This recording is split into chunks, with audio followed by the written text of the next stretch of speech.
Has anything happened in this last week that I missed? Oh, something. Has there been any amount of news?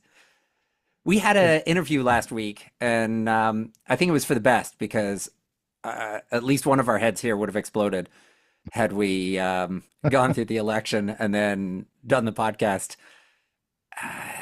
pretty much immediately as soon as the results. That's basically how we record this episode. yeah. Who are we? I'm Phil Royle. I'm one of the co-hosts here, co-founders, co-contributors. I'm going to steal your thunder with the intro every week now, Ed. I'm pushing you to expand your horizons with your normal stuff. And now I've derailed myself. 20 years of experience doing stuff and junk here in the automotive industry as a writer and content creator. And one of my most recent endeavors is the whatcar.com/store, where you can purchase t-shirts, hats. We've still got a water bottle. We got a fancy shirt. We got EVAF, which I'm about to order one of those. We've got EV displacement replacement. We got a bunch of shirts. And if you want different shirts, email us, hello@thewhatcar.com. Let me know what you want, and I will eventually put it on the store. Nice. Ed Sanchez, likewise 20 plus years in automotive content creation and moderation, day job, automotive electronics industry analyst, and the Walk Car co-founder and contributor. So what has happened? There was November 5th was Guy Fawkes night. Pity for the And guy. I actually held a Guy Fawkes party on November 5th. And we had a bunch of Oh, people come nice. over. We did a big bonfire, and nobody looked at any of the election results until the end. It was kind Yeah. of nice. It was like everybody Until the voted, and end, where I'm sure you had a lot of people that were then it like, petered "Oh out at the crap." end because we're in California, and that's things didn't turn Yeah. out too well for us here. So Trump got voted in. And Yes. what does this mean? Because it's a mixed bag. And we're not going to spend much time on this because I got something else I want to talk about. But it's kind of a mixed bag because if you would have said to me 2 months ago, what does it mean if Trump gets in as far as EVs go? I would have said it's the end of the EV industry for the next 4 years. He's going to roll everything back. Everything's bad. However, in the last 2 months, Elon Musk has stepped in, donated $140 million, I want to say, to a I PAC, don't. It's a lot. to the point that Trump even openly said, I guess I've got to like EVs now because he just gave me a bunch of money. That was one of his like final rounds of stump speeches or whatever it was that he was giving. So now Elon Musk is in the inner circle and is going to be the efficiency czar or something, supposedly, until these Yeah. two argue and then part ways. So now I have no idea, other than we know Elon Musk doesn't want subsidies because he wants to pull the ladder up behind him so he hmm can sail off and forget the master plan of bringing EVs world to the world and make everything greener. He now wants to pull that ladder up and say Tesla wins. hmm So they both align on getting rid of the $7,500 Subsidies. tax Yeah. credit and the used car credit and all that. I think we don't know, but Yeah. that's a natural assumption. You've got Elon, who's got Trump's ear, will hmm be saying we don't need these subsidies, and Trump doesn't hmm want the subsidies because that's hmm government spending, and it's also um, green, and he wants to drill baby drill. Yeah. So that's Um. gone as far as I can see, Yeah. unless Congress does something, because I believe it's got to go through congressional approval to get rid of the existing funds. It's not. I don't think I. it's something I. he can just sign away day one. I'm not a political scholar, so I don't know if he can reverse the whole Navy thing just from executive order, or it would have to go through Congress or whatever. Regardless, it looks like both the House and the Senate will probably be majority Republican regardless. So And keep in even mind, I yeah, believe, unless my memory is completely wrong, which it might be, this was the case in 2016 as well. I think And so. it, yeah, Yeah. and a lot didn't get done. Yeah. So it doesn't mean, because there are senators like, man, I'm forgetting his name, the guy with the Tesla, the Republican who powers his home with the Tesla. Oh, There are very Thomas green, Massey. yeah, there are true Well, Republicans who are very green as well. Uh, The so deal it's with not a Matt, slam dunk that all Republicans are anti-EV. no, Like well, I'm that's not a truth. yeah, I mean, not to get too off track, but the thing with Massey is he's more of like an off-grid survivalist. He also went to MIT. He's a brilliant like engineer mind type guy. Hmm. So I think that's more his approach than he's like a huge tree hugger. But anyway, Yeah, but it doesn't matter whether you're hugging yeah, trees or not. I would argue that anybody who drives a EV truck is not a tree hugger yeah. Well, I mean, he because also, in addition to the Model S, he also has a Super Duty and yeah, Expedition. yeah, no, So it's another vehicle. It's like you own a BMW and you yeah. own a Although Chevy he because does power his house off a repurposed Model S battery pack. That's yes, anyway. and that was where I was going with. There are Republicans that are pro EV, not necessarily the mandates. I think mandates are done. Yeah. But the idea of, well, let's ban EVs or let's charge additional fees to purchase an EV, I don't think that's going to happen. You're not going to pass that through No, lawmakers. so yeah, I mean, again, not to get too off topic here, because I think probably in the weeks and months ahead, as we hear more about policy, so forth, we'll have a lot more to talk about. Long story short, even before the election and before Musk, super like mega pro Trump stance, I think Tesla was in a position to benefit the most relatively to the rest of the EV industry from a Trump presidency.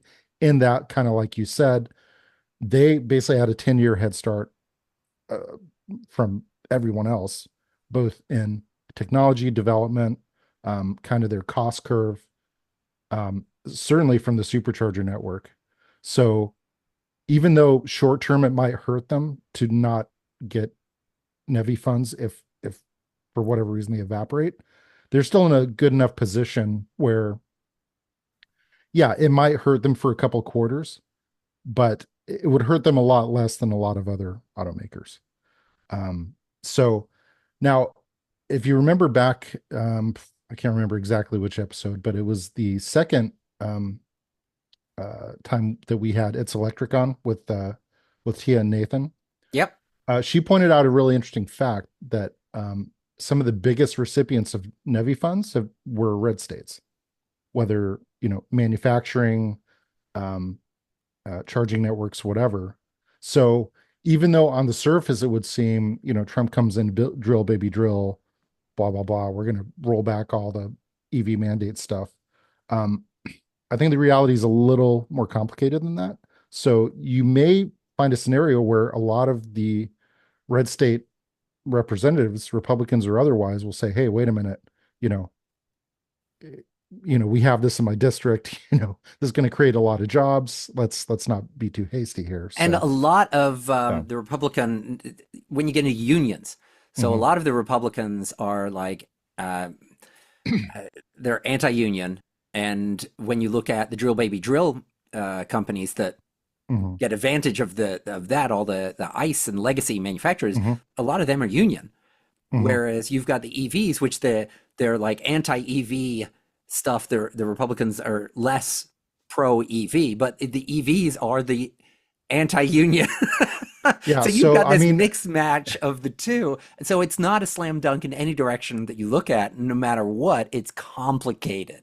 yeah, and I would note, Trump won this election in uh, several states with very high union populations. He won Michigan, he won Ohio. I believe in the final count he won Pennsylvania. All It's almost states like with there's yeah, nuance in here that people don't want to talk about, yeah. and that it's not. Anyway, Yeah, I mean, okay. long story short, UAW officially as an organization, they endorse Kamala, but a lot of the rank and file membership uh, feel like an existential threat from EVs, some of them. So I think they were voting, assuming there were a lot of union members, voting in their personal interests. Like, I'd rather still have a job than, be kind of, Yeah. I don't even know the term obsolesce, like by EVs where they don't need me anymore. Anyway, I have some TLDR kind of top level observations about this. Um, I think the Koreans, particularly uh, LG, Samsung, they're actually in a good position because they got in ahead of the curve, in setting up US manufacturing plants. Plus, they're considered relatively an ally relative to China, who's the other 800-pound gorilla in the EV battery segment. I think they'll probably do okay. Hyundai just opened a plant in Georgia where they're going to build the Ioniq 5. So they're, I don't know if I'd say winner, but I think they're strategically well positioned with this incoming administration. Mid to longer term, I think you'll see a little bit of a pullback from the really heavy battery electric push. I think for sure you're going to see more plug-in hybrids, and this term's coming back. I'm not a fan of it, but EREVs, so extended range electrics. And all of this was happening anyway. Yeah, Like, it was already kind of in the works. Yeah. It's just going to be perhaps there's more incentive because other incentives go away. And I mean, also from large corporations like GM, Ford, Tesla, whoever, they're looking beyond just the next 3.5 to 4 years. They're looking, a decade or more ahead. So, even so, they have to look beyond just the next administration. And there's a good chance 2028, more progressive Democrat could get elected and could reinstate or even strengthen a lot of the pro-environmental regulations and legislation. So they have to kind of anticipate for that. I have a feeling, if anything, this will just be a temporary road bump, speed bump for EVs. I think there will be a near-term change in strategy, but longer term, I think the die's already been cast. And also too, I think people, as they're becoming more familiar with EVs and technology, they're becoming more comfortable with it. They're seeing more of the advantages and less of the disadvantages. I think, EV market share, plug-in hybrids, EREVs, I think interest is going to increase. I actually did a post right before Election Day about how I think the exportable power component from EVs will actually get a lot of skeptics to consider them. Hurricane Helene, whatever the one in Florida was, Milton, I think. Anyway, people that had, F-150 Lightnings, Rivian R1Ts, other cars that had exportable power, they said they were living relatively comfortable while a lot of their neighbors were really having a tough time. I think that's something that has kind of universal appeal, beyond partisan politics. But anyway, so that's my quick take on the election fallout. Like I said, I'm sure in the weeks to come, we'll have plenty more to talk about as more policy kind of comes into focus. But anyway, and there's going to be long-reaching. Takeaway. There's going to be a lot of far-reaching things with that, because if they take away the incentives, that will drive up used car prices, which will drive down used EV adoption, or at least delay it until depreciation sets in more, because $7,500 is suddenly a lot if all of a sudden the prices of used vehicles jump up $4,000, $5,000, $6,000, $7,000. So, well, I don't know if I think 7,500 is new. I want to say for used is 4,500, but no, as far as so when a new car costs 40,000, but with incentives it's actually 33,000. Yeah, about 33. Yeah. Then before, if that incentive drops the price down to 33, if you've got a used car, nobody's going to buy it. Is going to buy that used car for more than 33,000, because you could just buy a new car. Okay. Yep. So if they take away those incentives, then all of a sudden the used car price might go back up, because now you might be willing. Like I bought my Kia used for like 2,000 less than new, or 3,000 less than new, but it had so few miles on it. But if there was an incentive, it was practically brand new, and so I was like, oh, okay, I'll save $3,000 and I'll purchase that. But if there was an incentive on the original purchase for 7,500, then that used car, you'd never sell it. Its value was now, I would have saved another, its starting point would have been 5,000 lower, because the new car would have been cheaper. So there's a lot of it's like I said, a lot of nuance and a lot of unknowns, a lot of craziness. One of the things that ties in with all of this, and you found this, and I was like, what? Because I've been on vacation this past week. This is not made, as far as I can tell, this has not made the news at all on any EV podcasts, any EV websites. Mainstream Nothing. news. This Yeah. is so niche. So buckle up. We're going to go into a little niche conversation here. I'll try to make this as fast as possible. But if you want to buy a motorhome starting in 2025 in California and 5 other states, which are Massachusetts, New Jersey, New York, Oregon, and Washington, good luck because Do it before January 1st. yeah, do it before. Well, there's details in that too, like because existing models and there's like a late roll up. But basically, what's happened is there is the Advanced Clean Trucks regulations, Act regulations in California Hmm. through that's been adopted by CARB, and then these 5 other states all operate off of this. And in there, Hmm. you've got to sell a certain percentage of your chassis need to be electric or zero emissions. So not they Hmm. could be hydrogen as well. Hmm. So they need to be ZEVs. Hmm. And the RV So this was industry, originally announced in 2021, I believe. They yes, said they were going to do this. Okay. yes. And it ramps up and ramps up and ramps up. Well, it's to the point now, and I'm not going to go into all the details, but Yep. basically the RV industry buys their chassis from existing companies. Hmm. So I want to say like, well, Ford's one of them. Ford's one of the ones that might be able to get Hmm. around this, but Hmm. there's others like Freightliner is Like, another yeah, big there's like Lippert chassis. and some Yep. others that make these chassis. Well, the problem Hmm. is that they don't make enough or any EV chassis for motorhomes, Hmm. whether it's class B, C, or A. They don't exist. And this act Hmm. regulation applies to vehicles with a GVWR of over 8,500 pounds or 8,800. I Hmm. wrote 8,500, but I want to say it's 8,800, whatever Hmm. it is. It's still all of these, like even the lightest of the class Bs of the van life Hmm. ones are like 10,000. Hmm. So it applies to all of them. And the chassis manufacturers are saying, we don't we don't have a chassis for you to make EV stuff to offset Hmm. what you need to for this act regulation that CARB is adopting. And uh, that we don't have a chassis to begin with. It doesn't exist. And Hmm. even if we did, we couldn't make those numbers. So we're just not going to sell you a chassis. Ford is the only one that I'm aware of that said, we could actually we could get you a chassis. With the e-transit. It wasn't there was something else that they had, like a Hmm. bigger, I think it was more of like a class A thing that Okay. they could do it. But basically right now, because of this, there's no, the RV industry is facing zero Sales in motorhome California. sales in California starting next year, Hmm. which is they sold in like 2023, something like that. They sold like 5,500 motorhomes. So it's not a huge Hmm. industry, but they No, but can't. if that's your main bread and butter, that's going to hurt. Yeah. So here, yeah, no, dealers close Yeah. at this point. If you wanted to buy travel trailers are like, they throw them together. They're relatively junk, Hmm. and they throw them Well, together and but make a little I bit of mean, to your profit. point though, they would be limited to just travel trailers. Yeah. They couldn't sell motorhomes. Yeah. So I wrote this as I think this was by so the RV Industry Association, the RVIA, they Hmm. did this announcement and it got all the RV industry up in an uproar.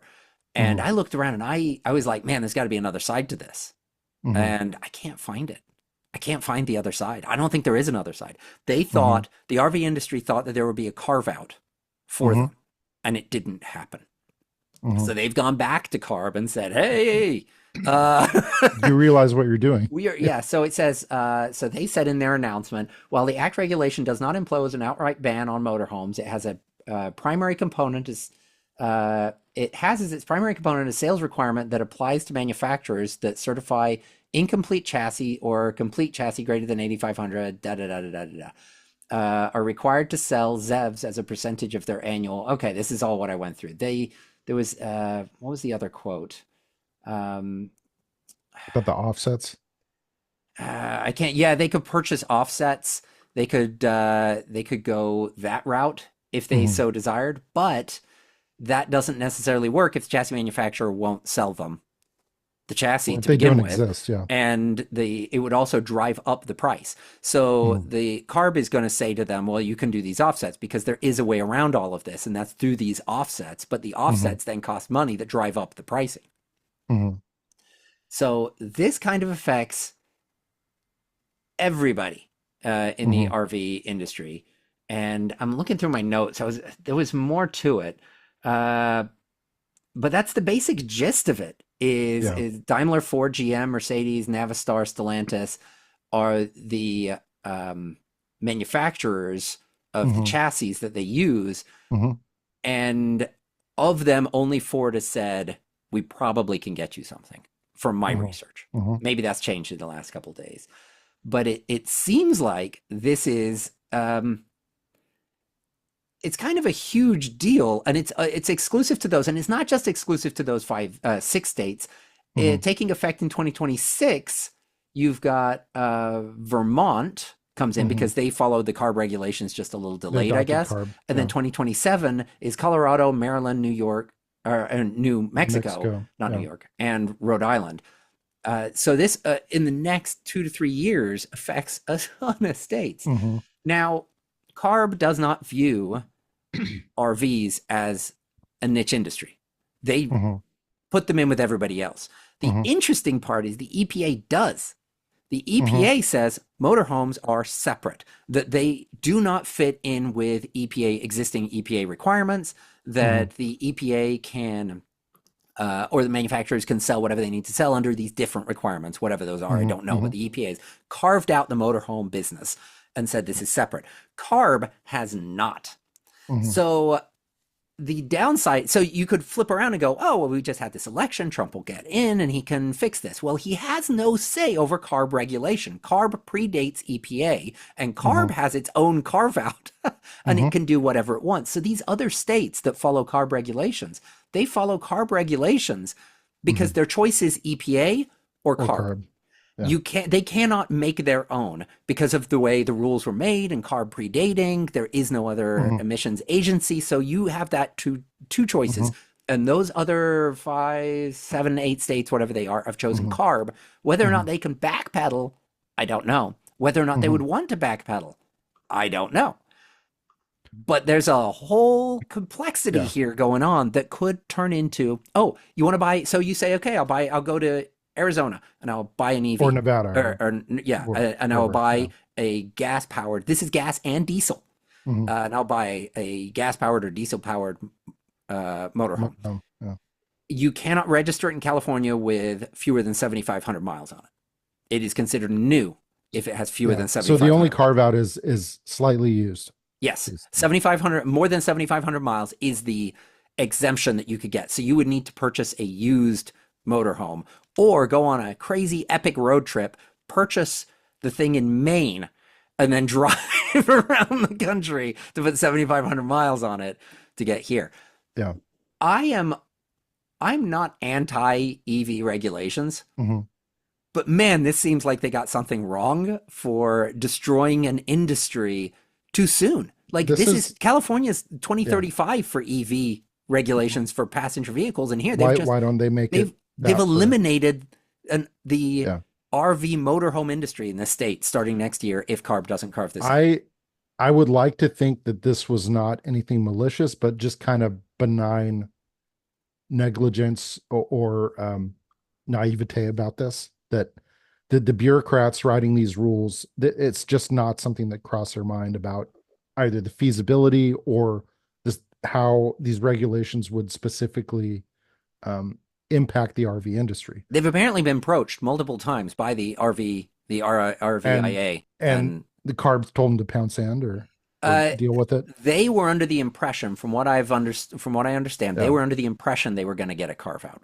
So I think it's a little bit of negligence on CARB's side that they didn't communicate whether or not they're intentionally not doing it Hmm. Hmm. or they, oops, uh, Yeah. just forgot to put it in. But there's been Yeah. no, there was an assumption that there would be a carve out, and now we're under the gun and we're a month and a half away and My the okay, RVIA is so going back to them asking for this carve out again. mhm. So I don't know. I mean, we're both old enough to remember this, but it's been at this point over 20 years. Do you remember CARB's first quote EV mandate? Which was this?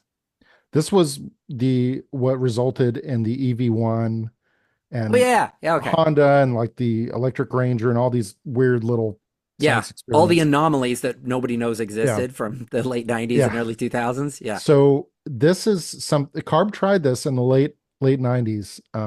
And at the time they said we're going to require 10% of your sales to be EVs, which really in retrospect it was even more ridiculous than it sounds now because EV technology at that time was very primitive, and not at all appealing. I mean, today, people hypothetically could cross shop like a Toyota Highlander, Tesla Model Y, whatever. And, Real cars. whether, Back then, they weren't yeah, real cars. no, they were literally science experiments. I mean, most of them had, I think on the high end, their ranges were maybe about 100 miles, but we're talking like 60, 70, 85 miles, much slower. DC fast charging wasn't even a thing. I mean, that was just like, and I don't even know if TED Talks were a thing back then, but DC fast charging was still very hypothetical at that time. Um, Yeah. so in terms of Yeah. the consumer appeal, EVs were absolutely not there.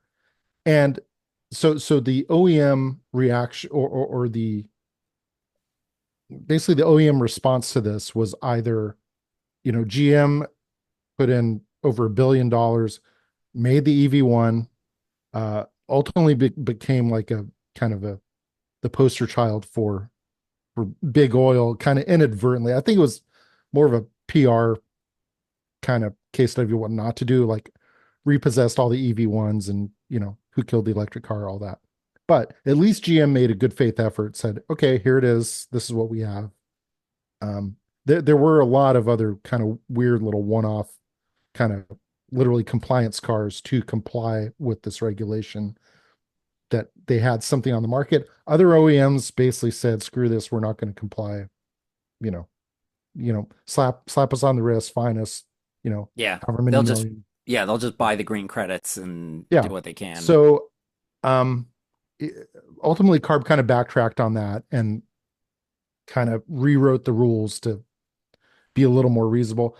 I can't help but think something between now and January 1st, something's going to happen. Either CARB will rewrite the rules to either, you know, kind of change the timelines or the phase in or certain exemptions where this is not going to be a catastrophic event. I hope. Now, if they're just dug in and said, oh, well, we told you about this, 3 years ago and you had time to come up with something.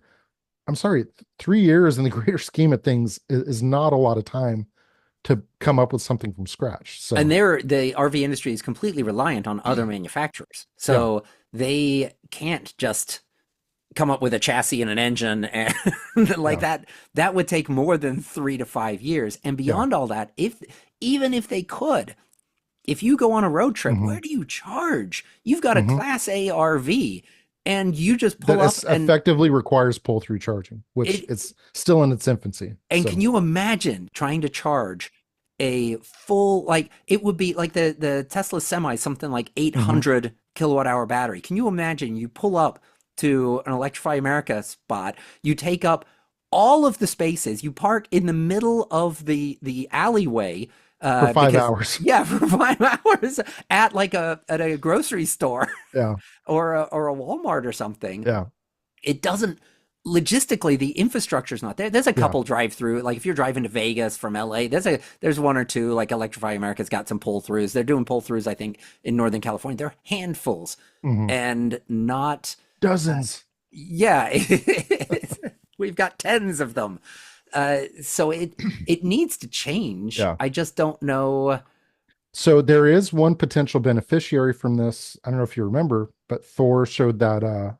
EREV concept. Yeah, which So is I don't years know away. how well, yeah, I think even that is like I think they're saying 2027 for that. And that's a stubby class A. That's not like Yeah. a big one. Hmm. So I I I have a feeling something's going to change. If not, I think this could go from a very niche interest story to a much larger one. If this is picked up by like Fox or Well, maybe now whoever, that we've brought it to light. yeah, because we're huge influencers. Yeah, Um, it I think this could become kind of a poster child for overzealous government, overzealous regulation. Um, I think with Trump back in, he will, even though he tried to do this the first time around, is challenge CARB's authority where he can, saying you can't impose your will on the rest of the states. But it should be noted that the other states that have adopted CARB did so willingly. Nobody Yeah. held a gun to their head and said, you have to do this. They Yeah. voluntarily adopted CARB standards. So, Yeah. The irony of all this is, from what I understand, Trump can't do a thing. But if CARB doesn't give an inch on this, mhm, then you're going to have people like, I think generally people who've lived in California for long enough see mhm, CARB as a good entity. mhm, They're problematic in some cases, but smog is mhm. it's not a thing of the past. But man, you A don't have to lot go less of back. an issue than You it don't have to was. go Yeah. back 50 years. Go back 20 years, and you can Mhm, see a difference in a mhm, lot of areas.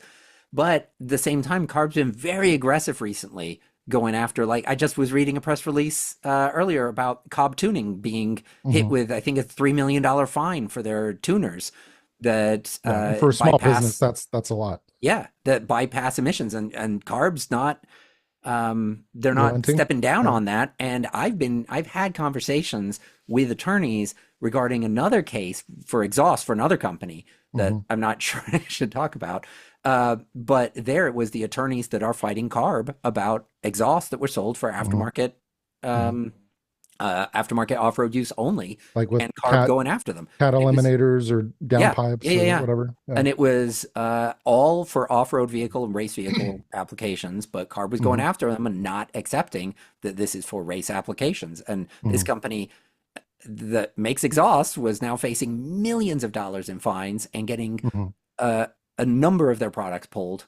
Not, most of their stuff's CARB compliant, mhm. but anything cat back is fine. Yeah. But Yeah. it can take you under. So CARB's being, on one hand, it's like, yeah, they should. It's only 5,000 vehicles, and you eliminate an entire Mhm, industry if you don't back down. But on the other hand, CARB doesn't seem to care so much, and they're going after the mom and pops when it comes to mhm. some of these uh, Yeah. I tuners. I'm I'm going to be the optimist about this.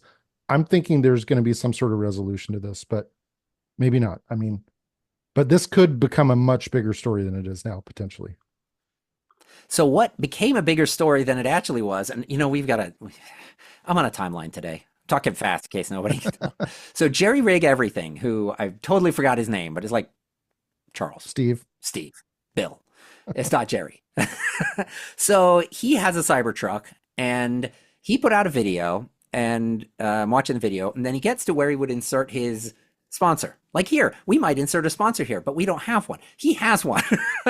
But he did the video, he sent it off to the sponsor for sign off, and they said, we don't want to be involved because you've got a Cybertruck in this video.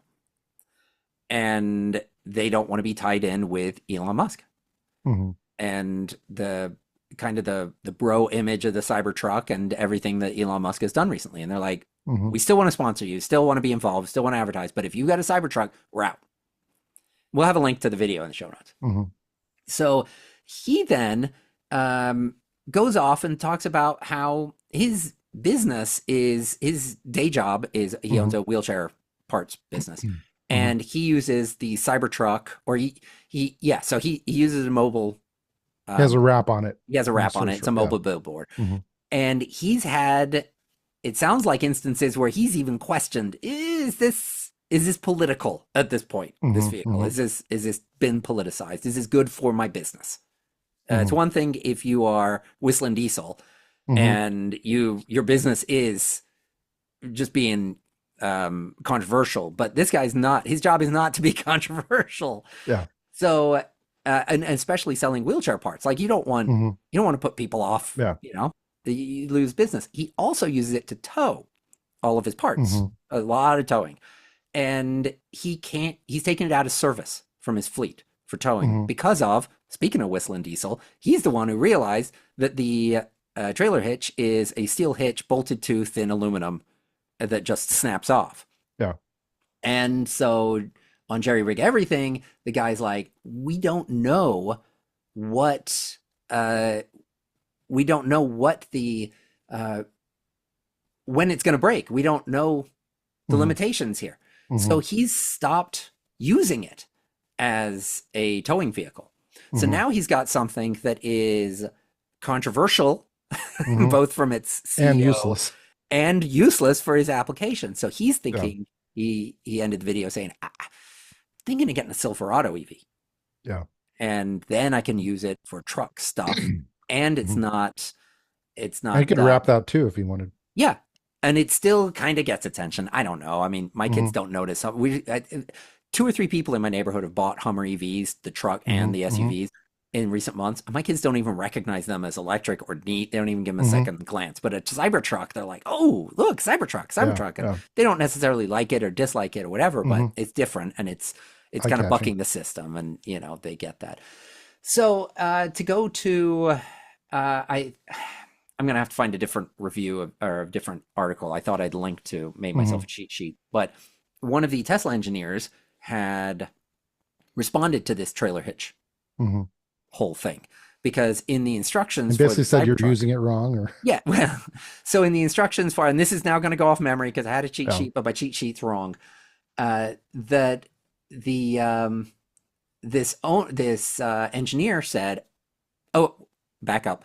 In the after Whistling Diesel, Hmm. somebody discovered that in the actual manual for the Cybertruck, it said the vertical weight that you can put on a hitch Hmm. of the Cybertruck is Depends 140 on the pounds. angle. No, it's 140 pounds is what it says, Which is like and nothing. which is like the Model Y apparently.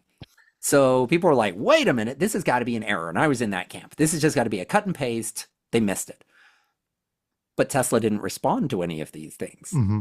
And so then that had people going, well, what is the, because this is supposed to tow like 11. 11,000 I think pounds, they're claiming 11,000 pounds. which means the Not hitch. not SAE. I think the standard. I want to say it's J2807. I want to say, which is That an sounds about right. official, Yeah. J SAE standard for towing, which Tesla is not claiming or is compliant with. Yeah.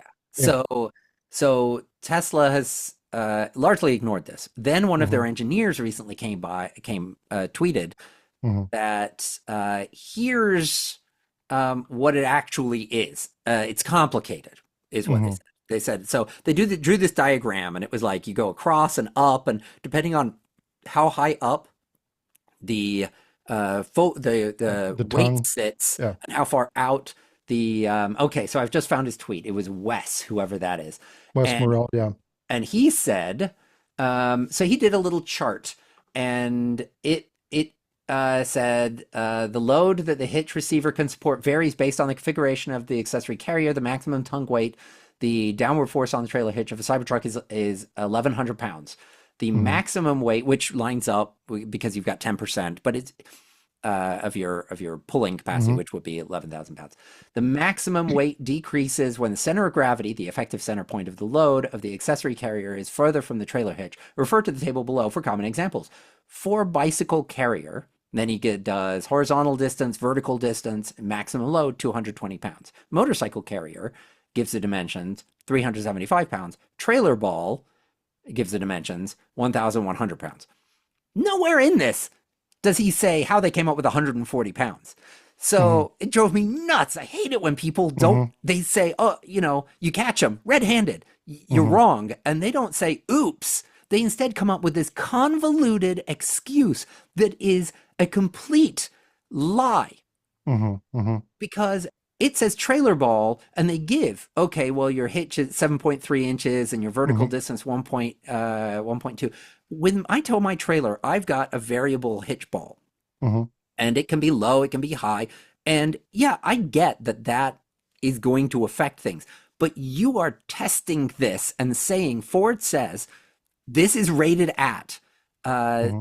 like my hitch is rated at, I forget what it is. It's something like 500 pounds, or Tongue weight.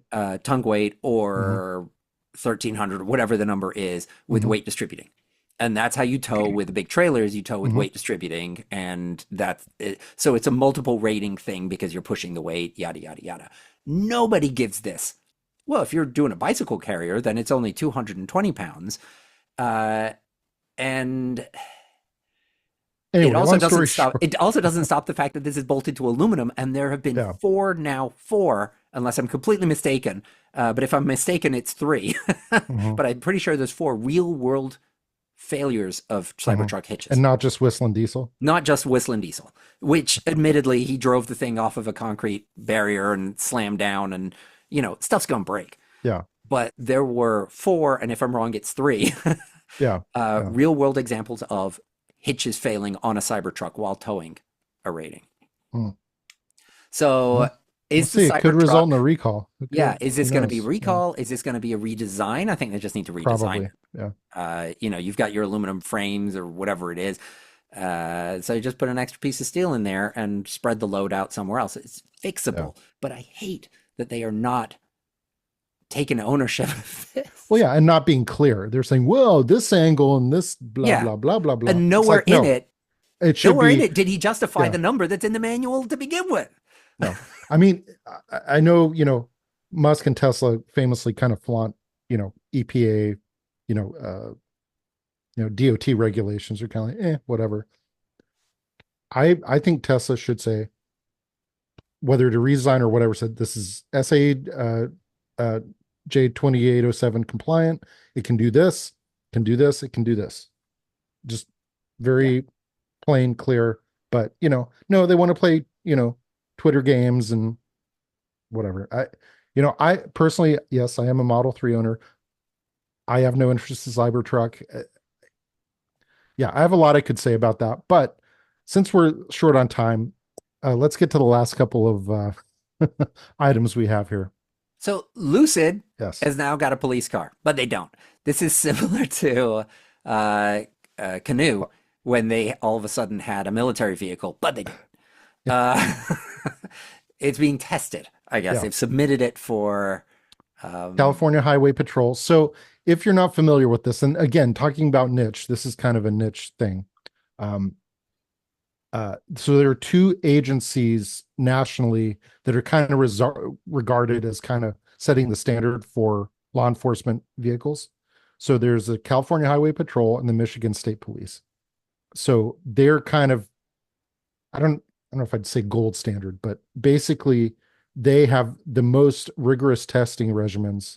And if they have a recommendation for a vehicle, it's generally adopted nationally as if it passes the CHP and MSP tests and standards, then it's like, okay, it's good to go. It's basically it's basically a de facto certification effectively. So what Lucid has done is they've submitted a concept vehicle, a Lucid Air with certain kind of law enforcement equipment, to the CHP for testing. Say, hey, put this through your battery of tests, let us know your thoughts. So again, yes, it's not an official cop car, but I think they're trying to move in that direction. Now, my thoughts on this is Lucid Air is, even the lowest cost models, pretty expensive. I think the cheapest one, I want to say, is around 78 grand. So that's quite a bit more than the Explorer or even like a Model Y, which some departments are using. So we'll see. I mean, maybe they can make the pitch from cost savings. It looks fuel and badass. maintenance. Oh, it looks awesome. Yeah. It looks very RoboCop to me. It looks absolutely awesome. There's a fan on Yeah. the front. I don't really know what's going on there, or maybe that's a noisemaker. I No, don't that's loudspeaker. That's for like Okay. siren. Yeah. They couldn't hide that. That's Yeah. craziness. Well, whatever. And then it's got kind of the push bars, Yep. and the drive, which I mean, several outlets have this, but the drive was like completely obsessed that it has Steelies. It looks awesome. I love steel wheels, and I love the look of it. Yeah. And I think this is great. One of the complaints that there've been with Mhm. other agencies that have tried EVs, Mhm. because there've been several Mhm. throughout the years that have tried like going and getting a like a Model Y, something like that. And then or Mach-E, maybe it was. I don't remember. There was one more recently. And they were saying basically the space, it doesn't have the Mhm. space that's necessary. Yeah. And the beauty of the Lucid is, while it's not an SUV like many police have gone to at this point, Mhm. it is large and it has a giant trunk. And the amount of like their trunk kit that the cops Mhm. have, Mhm. the stuff that they carry, I think this is plausible. Yeah. Large trunk, large frunk. It's one of the largest frunks Mhm. that you can get that's not like a F-150 Lightning or whatever. Huge range, Yeah. fast charging, Hmm. um, comfortable performance. Yeah. It checks every box other than it's not an SUV And for it's a what the little police have been doing. pricey. My thought is what Lucid may do initially to try to entice people is offer a special lease program where they'll say, okay, you know, 3 or 5 year lease, we'll cover maintenance, we'll cover blah, blah, blah. You just have to pay for charging and, obviously the upfit or whatever. Um, they could find some takers in this, but yeah, The other I think it looks exciting cool news, for sure. the Yeah. other exciting news this week was Cadillac debuts the Vistic Hmm. SUV. Yeah. And smaller, what is that? What is the It's sizing of this thing? bigger. So it's bigger than the Lyric, smaller than the Escalade. So it's kind of the in-betweener. I'm seeing lyrics everywhere, Yeah. Oh yeah, absolutely me too. everywhere Yeah. now. They Yeah. they must have had a fire sale on those things because like truly, like everybody's now got the lyric. Yeah. So this is 3 rows, Hmm. 102 kilowatt hour battery, usable. So who Hmm. knows? 110, who knows? 300-mile range, 615 horsepower, 649 pound-feet of torque, 0 to 63.7 seconds in velocity max mode. Whatever. Yeah. Bidirectional charging, 78,000. Speaking of cars that are expensive, $78,790.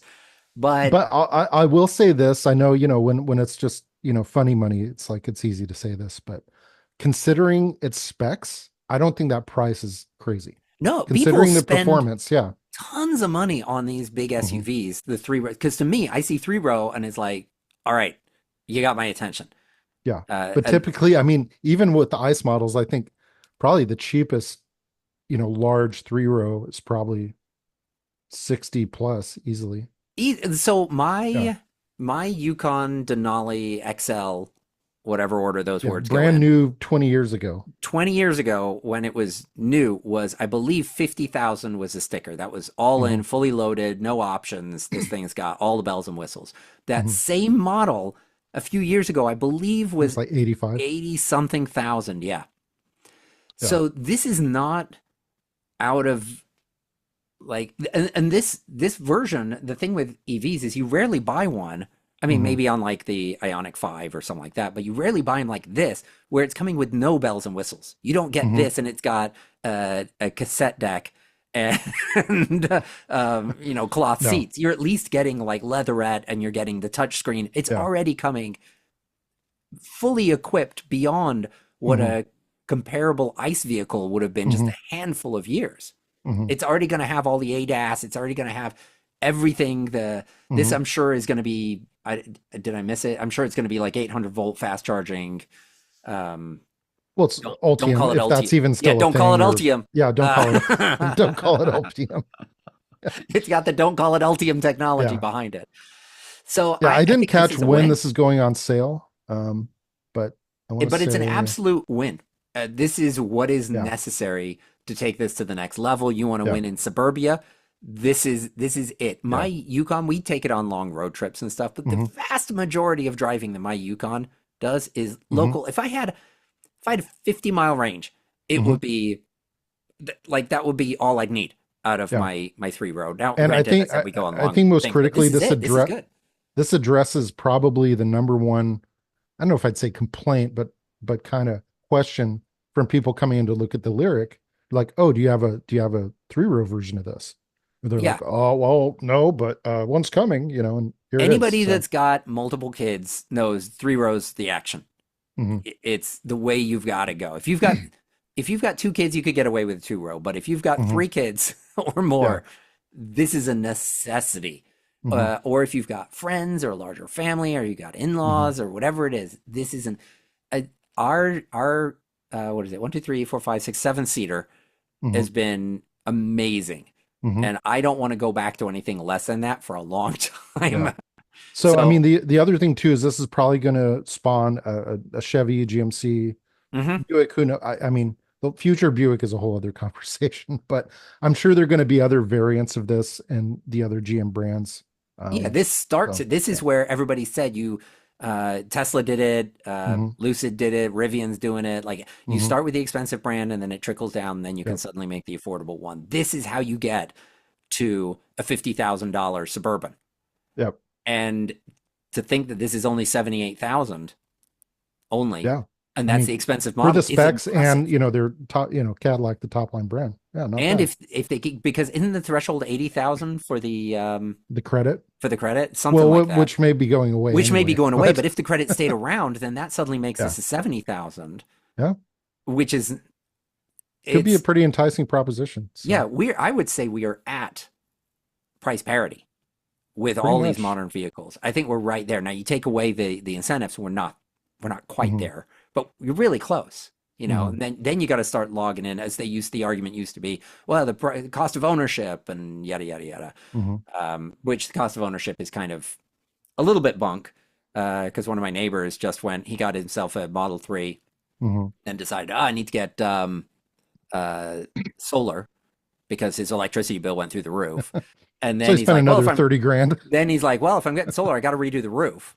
Yeah. So because he bought a used Model 3, I don't know if it was performance, but a used Model 3, I think it is. Hmm. Um, he bought that. He ended up getting a new roof and solar panels and a Powerwall.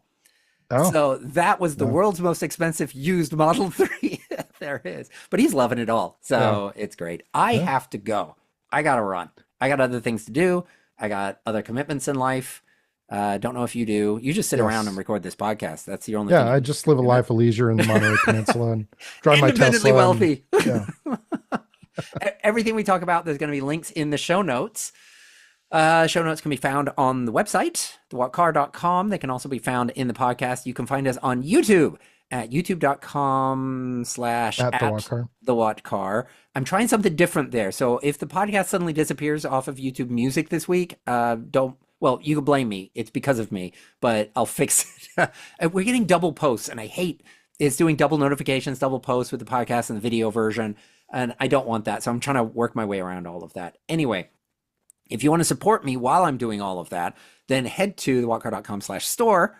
We don't have a Patreon. We take very few ads on the website, and so far none on the podcast. So you can go and buy merchandise, and you can help support us. You get a cool shirt. Ed, if you're looking at the video, Ed's wearing a hat. I'm wearing a shirt right now. You can email us, hello@thewhatcar.com. It's far better to do YouTube comments. So like and subscribe on YouTube and leave us a comment there. But if you've got anything like shirts or logistical stuff that it doesn't make sense to make a comment on YouTube, then head to your email browser and do hello@thewhatcar.com. And companies that want to advertise, like Or organizations. or organizations like the RVIA, they should go to thewhatcar.com/advertise and let CARB know that this ain't working. Because I think we all want EVs, but something's got to give in this situation. Yeah, this is a little ridiculous. Yeah. All right. Gosh, I don't know. We are fastly accelerating toward the holidays. So I think we're going to do something special next coming weeks that I think hopefully yeah, if you'll not enjoy and find informative. if not next week, the week after, we're gonna have an episode that you should be able to pass around to your friends and them watch it and get educated and also go, this is what you're into? This is insane. So we'll work on that. I will be back next week. And that's it. All right. Da-da-da! See you then.